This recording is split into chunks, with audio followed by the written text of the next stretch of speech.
नमस्कार.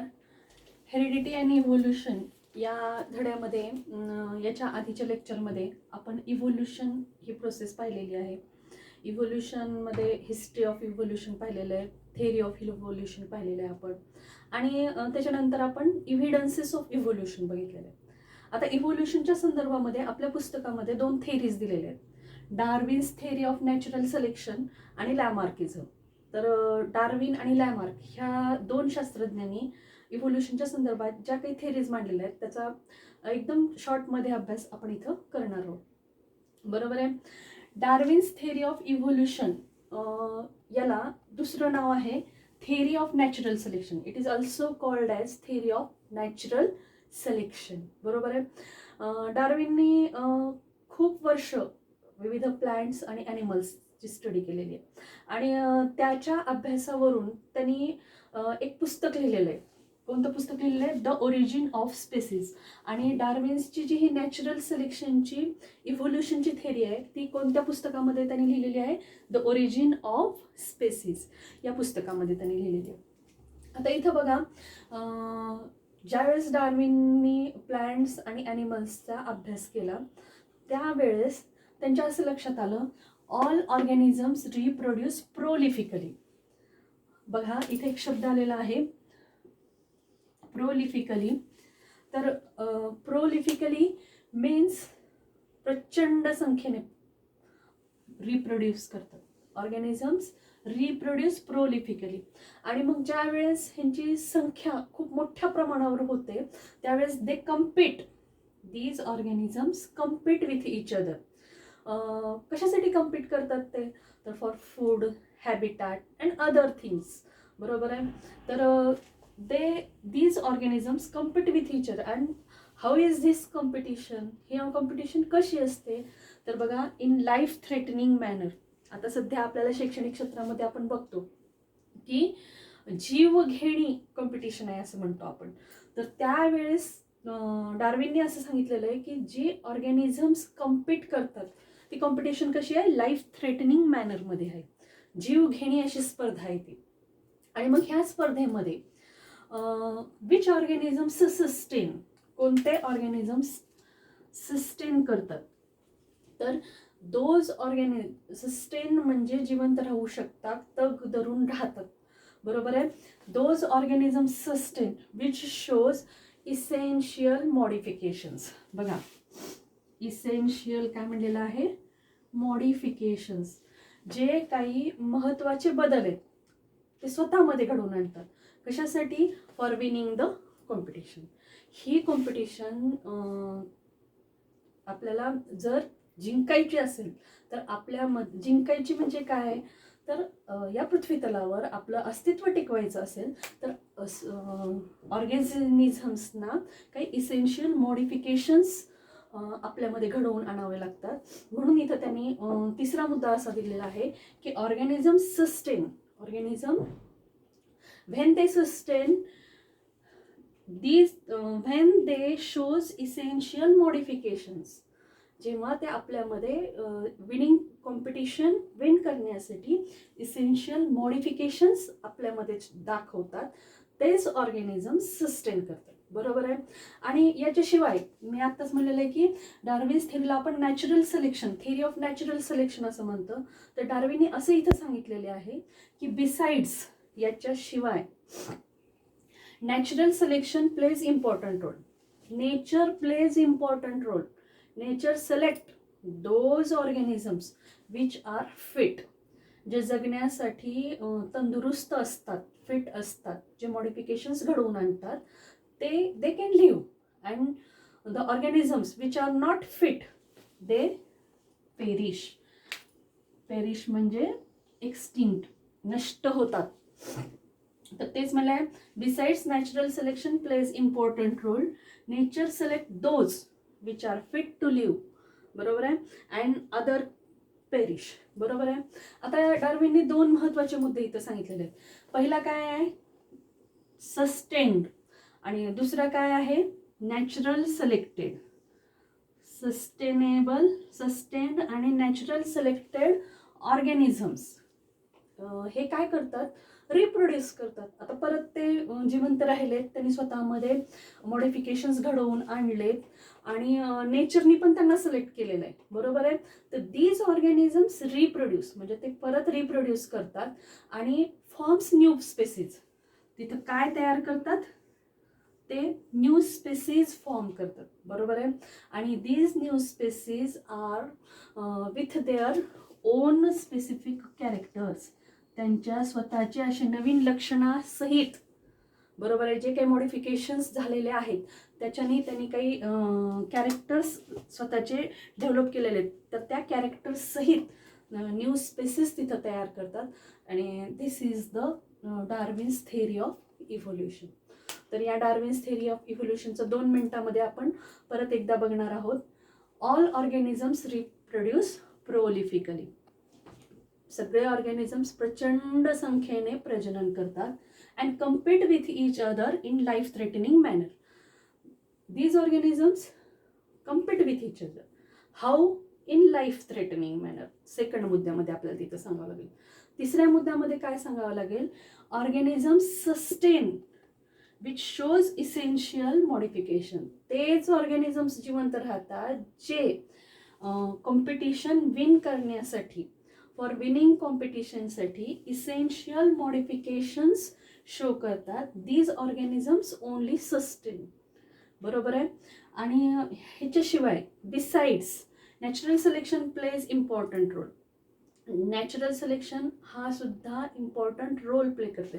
Nature select those organisms which are fit to live and others are perished, बरोबर आहे. आणि मग शेवटचा मुद्दा त्यांनी सांगितलेला आहे की जे sustained and selected organisms reproduce and gives rise to new species with their own specific characters.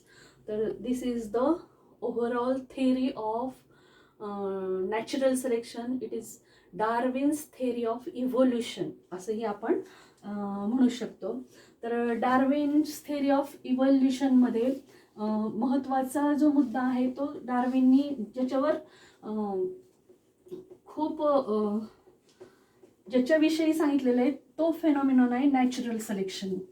तर जुन्या पुस्तकामध्ये, जुन्या सिलेबसच्या पुस्तकामध्ये नॅचरल सिलेक्शनसाठी एक उदाहरण तिथं दिलेलं आहे की इंग्लंड देशामध्ये बर्मिंगहॅम परिसरामध्ये बघा फुलपाखराच्या moth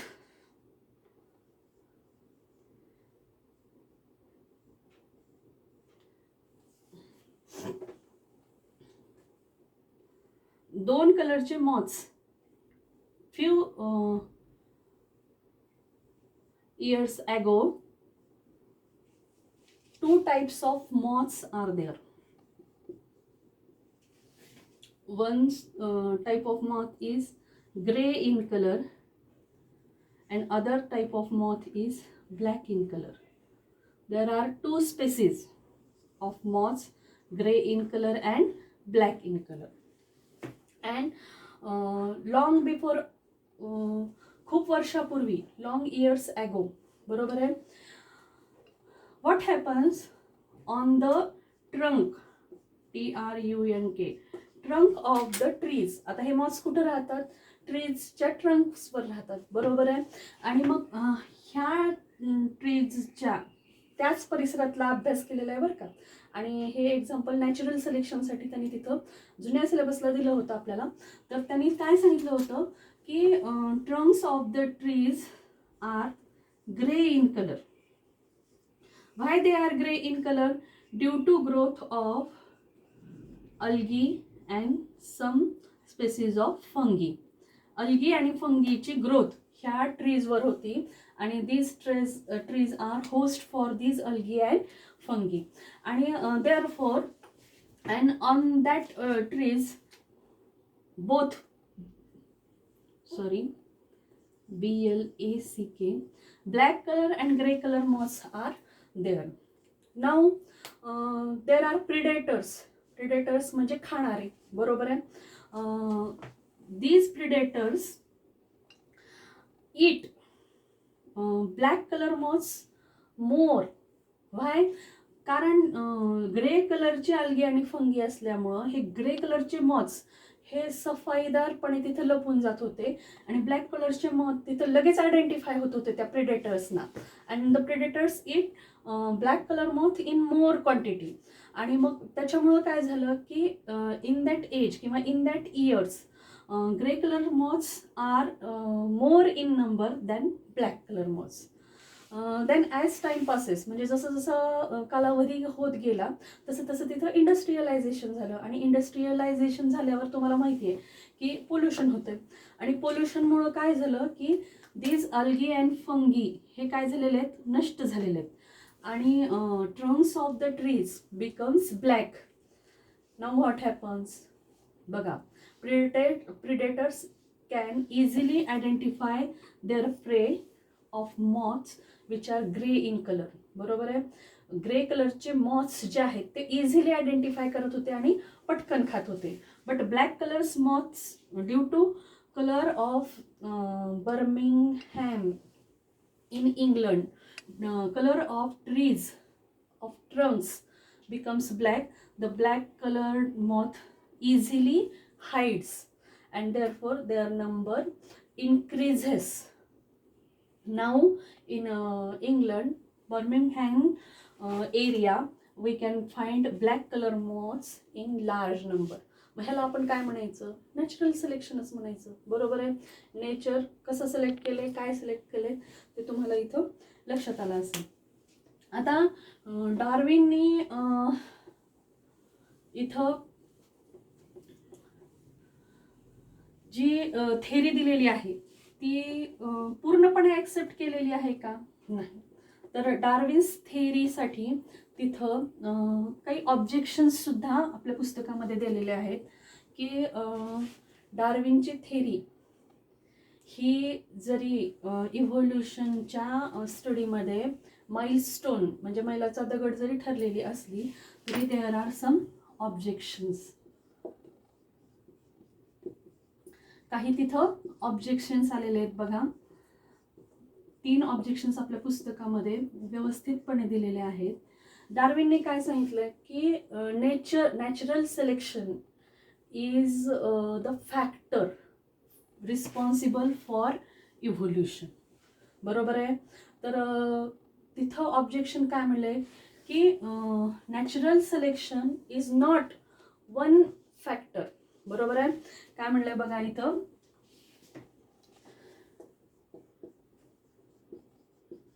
natural selection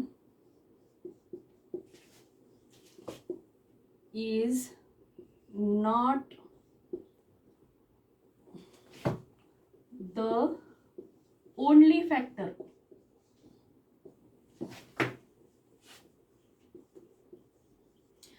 which is responsible for evolution.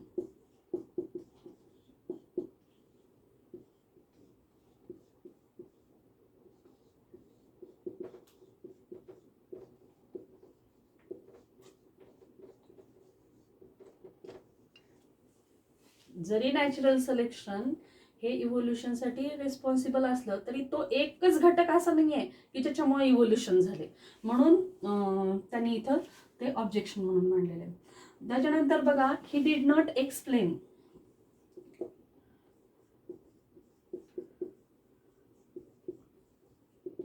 About slow changes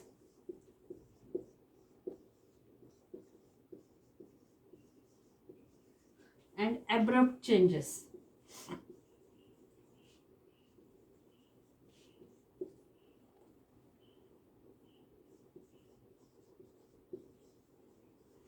आणि तिसरा जो महत्वाचा आहे, do not explain, sorry did not explain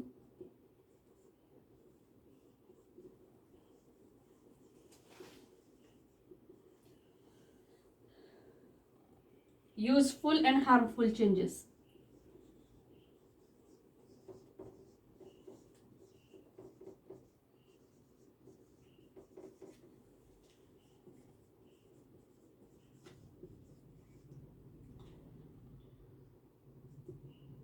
तर इव्होल्युशन ह्या प्रोसेसमध्ये डार्विनच्या थेरीचे 3 ऑब्जेक्शन्स इथं सांगितलेले आहेत बघा. Natural selection is not only factor. एकच घटक हा इव्होल्युशनसाठी रिस्पॉन्सिबल आहे असं डार्विनचं म्हणणं होतं, पण बाकीच्यांनी ते ॲक्सेप्ट केलेलं नाही आहे की नॅचरल सिलेक्शन हा एखादा घटक असू शकतोय, पण त्याच्याशिवाय इव्होल्युशनमध्ये अजून अनेक घटक आहेत की ज्याच्यामुळे इव्होल्युशन झालेलं आहे. डिड नॉट एक्सप्लेन स्लो आणि ॲब्रॉप्ट चेंजेस, पटकन होणारे बदल आणि सावकाश होणारे बदल ह्याच्याविषयी त्यांनी काही सांगितलेलं नाही. And did not explain useful आणि कोणते युजफुल चेंजेस हे त्या ऑर्गॅनिझम्समध्ये झाले आणि कोणते हार्मफुल चेंजेस त्या ऑर्गॅनिझम्समध्ये झाले की ज्याच्यामुळे नेचरने त्याला सिलेक्ट केलं नाही. तर ह्याच्याविषयी डिटेल डिस्क्रिप्शन हे डार्विनना तिथं सांगता आलेलं नाही आहे. म्हणून हे 3 जे आहेत ते आपण डार्विन्स थेरीचे ऑब्जेक्शन म्हणू शकतो. आता आपण बघणार आहोत लॅमार्किझम. लॅमार्किझम ही इव्होल्युशनची एक थेअरी आहे. जीन बाप्टिस्ट लॅमार्क या शास्त्रज्ञांनी ही थेअरी मांडलेली आहे.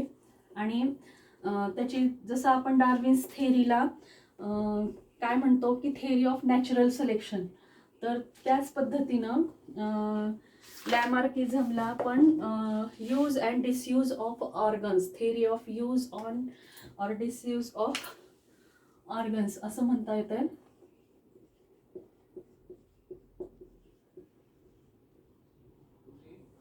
बघा,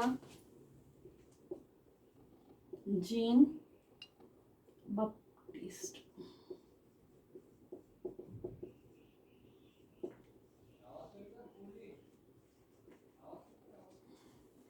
in 1744 to 1829 he proposed the theory which is known as लॅमार्किझम. त्याच्या थेअरीला आपण लॅमार्कनी जी थेअरी इव्होल्युशनसाठी प्रपोज केलेली आहे त्याला लॅमार्किझम असं म्हणतात. त्याला दुसरं नाव आहे use and disuse of organs.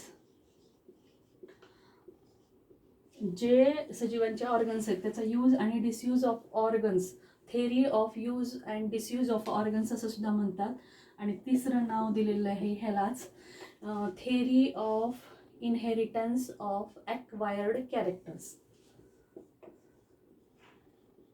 Theory of inheritance of acquired characters.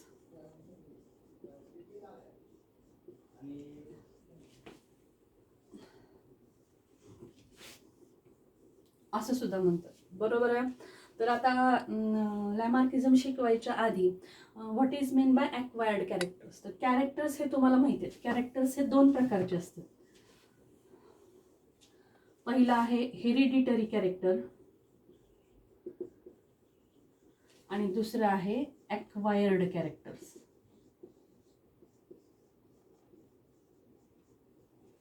आता हेरिडिटरी कॅरेक्टर्स कशाला म्हणायचं, तर मात्या पित्यांकडून जे जीन्स ट्रान्सफर व्हायला लागलेत किंवा क्रोमोझोम्स ट्रान्सफर व्हायलेत, तर ते ट्रान्सफर होत असताना जे कॅरेक्टर्स आई वडिलांकडून पुढच्या पिढीमध्ये संक्रमित झालेले आहेत त्याला कसले कॅरेक्टर्स म्हणायचं, हेरिडिटरी कॅरेक्टर्स.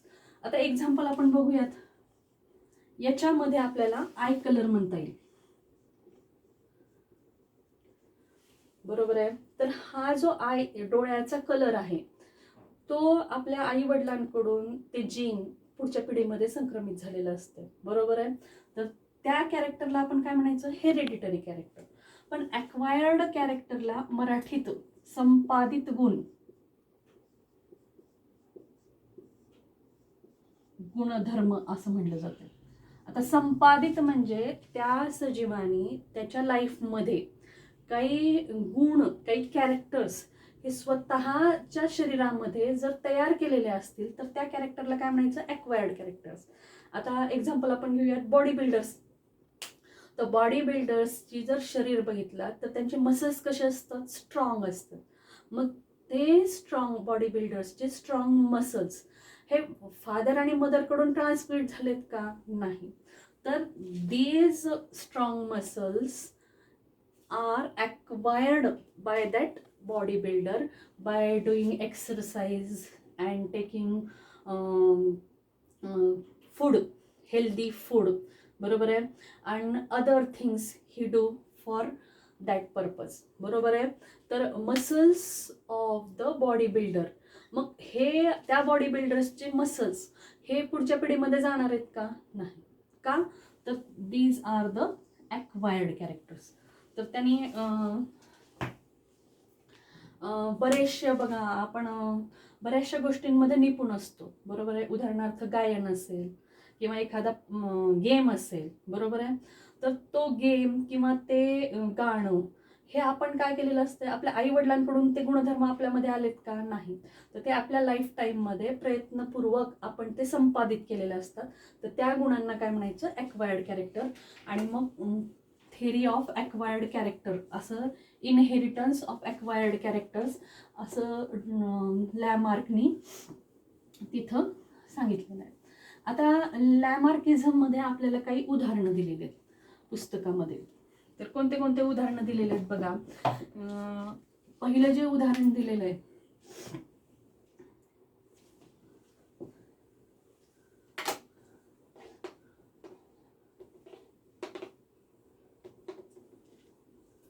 एक 4-5 उदाहरणं आपल्याला लॅमार्किझमसाठी आपल्या पुस्तकामध्ये दिलेले आहेत.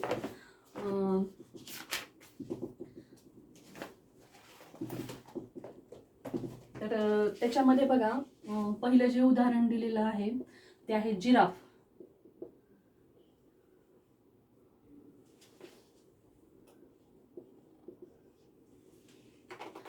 जिराफ, तर जिराफनी काय केलंय? Giraffe extended his neck. त्या जिराफनी काय केलंय? त्याची नेक जी आहे ती एक्सटेंड केलेली आहे, बरोबर आहे. इथं डायग्राम सुद्धा तुम्हाला दिलेली आहे.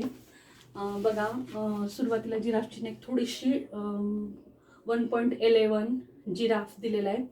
आणि याच्यामध्ये तिथं 3 डायग्राम्समध्ये आपल्याला ती जी नेक आहे ती थोडी थोडी एक्सटेंड झालेली दिसते.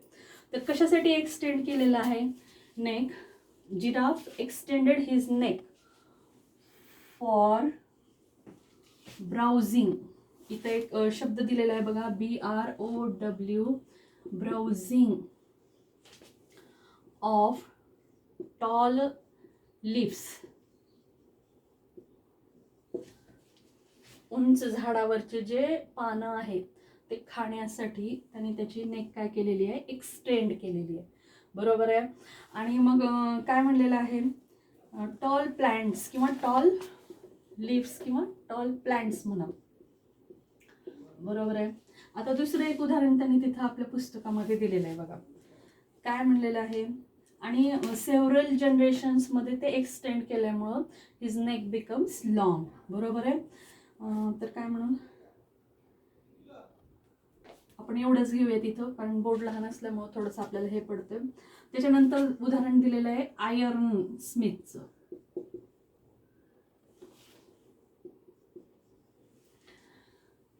आता आयर्न स्मिथ्स काय करतात? त्याचे शोल्डर्स असतात, हे काय असतात? व्हेरी स्ट्रॉंग असतात, very strong. Iron smith means लोहाराचं काम करणारे. तर त्या लोहाराचे काम करणाऱ्या लोकांना रिपीटेड हॅमरिंग मुवमेंट करावी लागते. आता त्या रिपीटेड हॅमरिंग मुवमेंटमुळं शोल्डर्स जे आहेत ते स्ट्रॉंग झालेले आहेत. व्हाय? बिकॉज ऑफ रिपीटेड किंवा फ्रिक्वेंट म्हणा.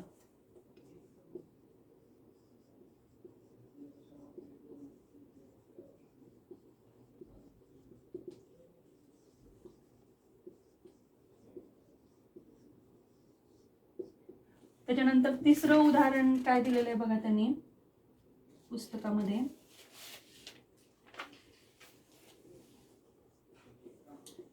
विंग्ज आहेत.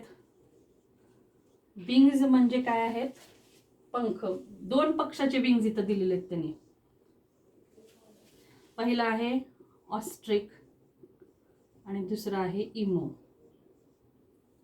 तर ह्या विंग्स ऑस्ट्रिक आणि इमो बिकम्स वीक.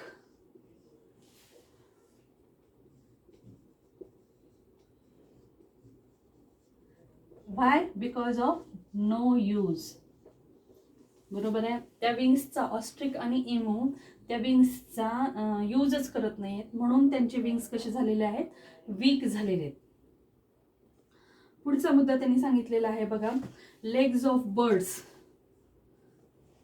लेग्स म्हणलेले आहेत. कोणत्या 2 बर्ड्सचे लेग्स इथं दिलेले आहेत बघा? Swan and duck. Swan and duck. They are adapted for swimming because they live in water also. बरोबर आहे.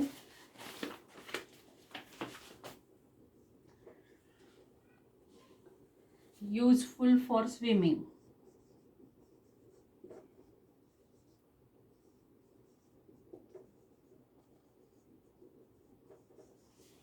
आणि शेवटचं उदाहरण इथं दिलेलं आहे, लेग्स ऑफ स्नेक.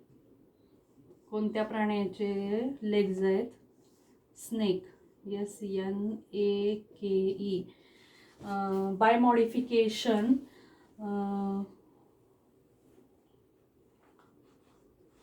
बरोईंग हॅबिटमुळं, BURROW, बरोईंग हॅबिट. हॅबिट म्हणजे सवय आणि बरोईंग म्हणजे स्वतःला जमिनीमध्ये गाढून घेण्याच्या सवयीमुळं काय झालेले आहेत? ते लॉस्ट झालेले आहेत. बघा आता इथं काय केलेलं आहे बघा.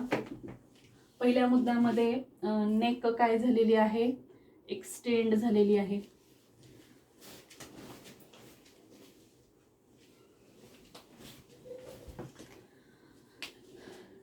नेक काय झालेली आहे? एक्सटेंड झालेली आहे. Because he use his neck. बरोबर आहे.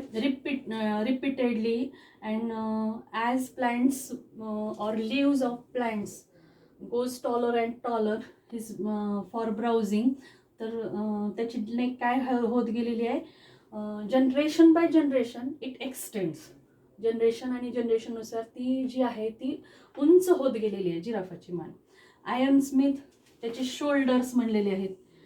काय केलेलं आहे? त्यांनी फ्रिक्वेंटली वापरलेलं आहे, म्हणजे यूज केलेलं आहे, त्याच्यामुळे ते कसे झालेले आहेत? स्ट्रॉंग झालेले आहेत. त्यानंतर सांगितलेलं आहे ऑस्ट्रिक आणि इमू ह्यांचे जे विंग्स आहेत ते वीक झालेले आहेत. कशामुळं? यूज न केल्यामुळं. लेग्स आहेत स्वान आणि डकचे, हे युजफुल झालेले आहेत. कोणत्या पर्पजसाठी? स्विमिंगसाठी. आणि लेग्समध्ये काय म्हणलेलं आहे? कुणाचे लेग्स? स्नेकचे.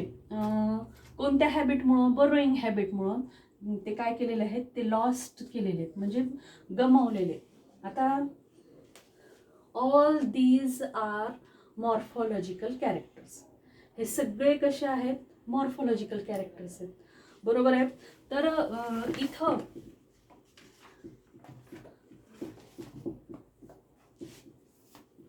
तुमच्या लक्षात आलं असेल की all these are the morphological characters. बरोबर आहे. तर या मॉर्फॉलॉजिकल मग लॅमार्कनी काय सांगितलेलं आहे की ऑर्गॅनिझम्स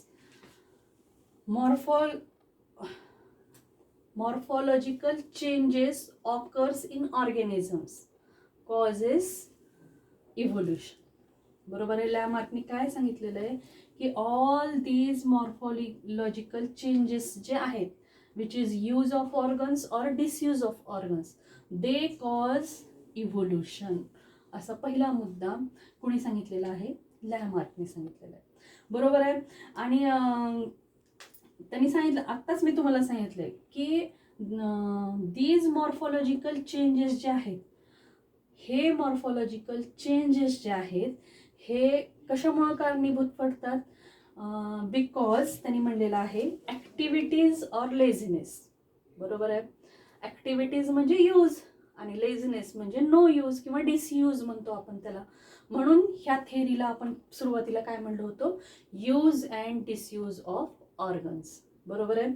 तर आता हे एक्झाम्पल्स तुम्हाला कळालेत की यूज अँड डिसयूज. तर आता थेरी काय सांगते आपण बघूयात. लॅमार्किझम. लॅमार्कची थेरी सांगते की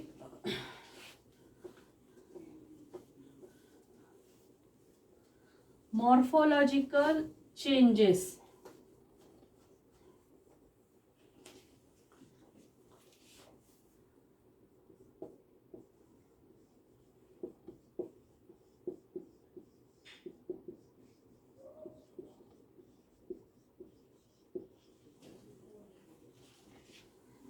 occurring in living organism, occurring in living organism are responsible for evolution.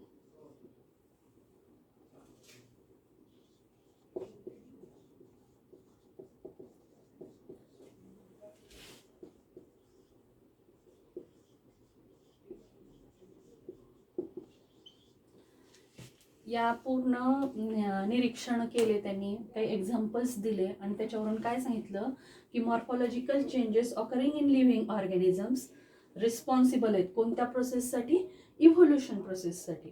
आणि इथं दुसरा मुद्दा त्यांनी सांगितलेला आहे की फॉर दीज मॉर्फॉलॉजिकल चेंजेस, बरोबर आहे, behaviour of organism that is activities and laziness of organism is responsible. The reason behind it,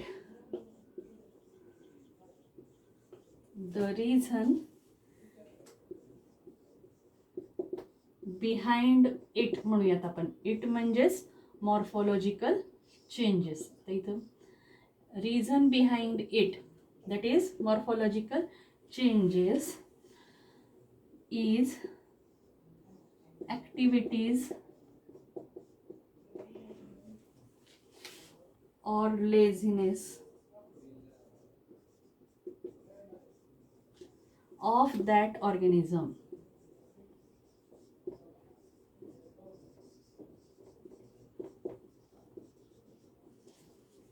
बरोबर आहे.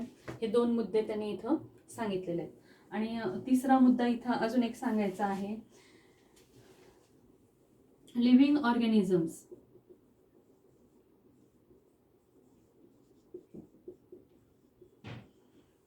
in their lifetime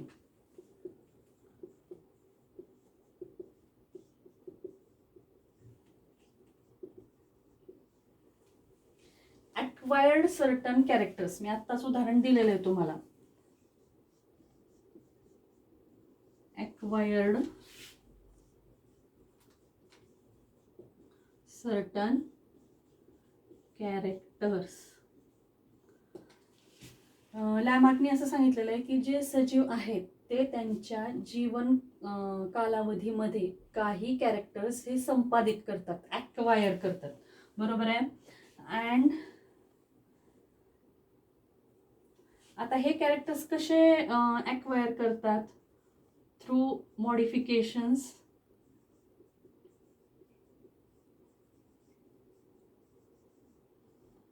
किंवा ॲडॅप्टेशन्स.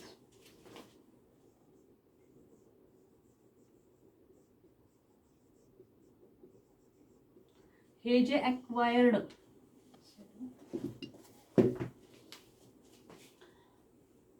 कॅरेक्टर्स आहेत हे कसे होतात?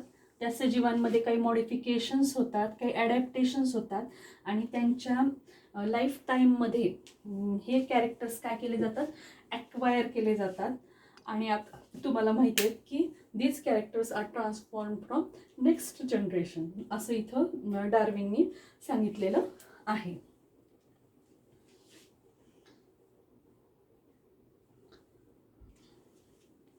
आपण इथे लिहूयात.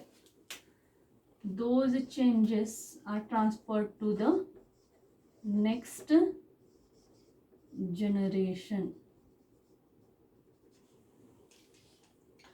तर डार्विनची ही थेरी इथं आपल्याला समजली असेल. एक्झाम्पल्स आधी आपण समजावून घेतले, त्याच्यावरून ती थेरी समजून घेतली. All examples are depend upon morphological changes. How the morphological changes occurs because of activities and laziness of that organisms किंवा यूज और डिसयूज ऑफ ऑर्गन्स. म्हणून ह्या थेरीला आपण यूज और डिसयूज ऑफ ऑर्गन्स असं म्हणतो. आता जसं डार्विन्स थेरीला ऑब्जेक्शन्स होते, तसेच लॅमार्कच्या सुद्धा थेरीला ऑब्जेक्शन्स आले, तिथं मांडले गेले. त्यांनी जे एक्झाम्पल दिलेले आहेत की यूज अँड डिसयूज ऑब्जेक्शन, लॅमार्किझमचे ऑब्जेक्शन्स आपण बघणार आहोत. तर लॅमार्किझमच्या ऑब्जेक्शनमध्ये बरोबर आहे, आत्ता आपण काय बघितलेलं आहे, use and disuse of organ, theory of use and disuse of organs.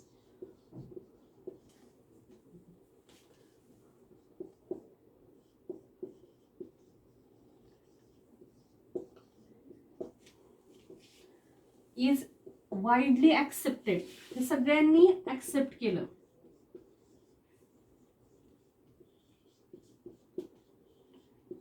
But transfer of that characters from one generation to another generation is not accepted. Transfer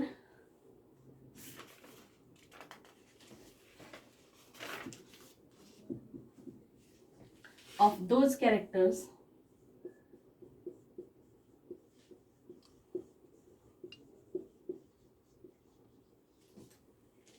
from one generation to another generation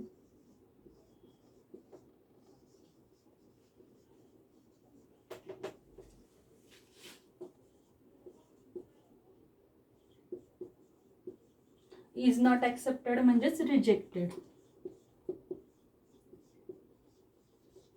बघा या थेरीमध्ये काय accept केलेलं आहे, use and disuse of organs हे काय केलेलं आहे, ॲक्सेप्ट केलेलं आहे.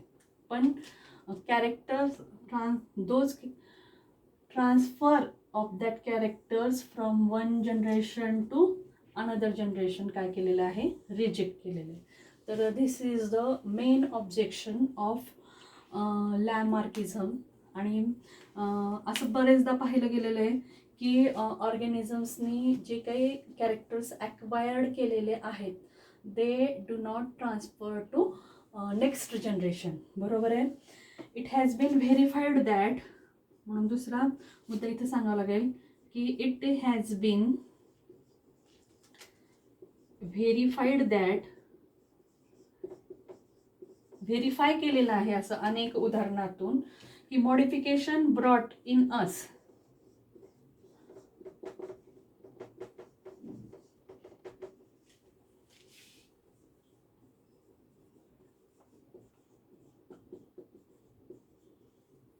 डू नॉट ट्रान्समिटेड किंवा are not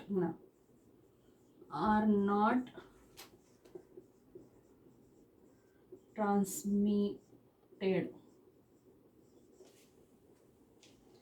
to next generation.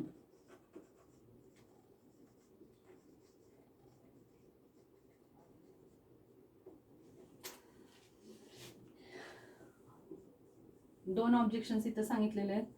तर हे जे दुसरा ऑब्जेक्शन इथं सांगितलेलं आहे तर त्याच्याविषयी CBSEच्या पुस्तकामध्ये एक उदाहरण दिलेलं आहे की ऑगस्ट नावाचा एक शास्त्रज्ञ आहे, तर त्यांनी माईसवर म्हणजे उंदरावर प्रयोग केलेला आहे.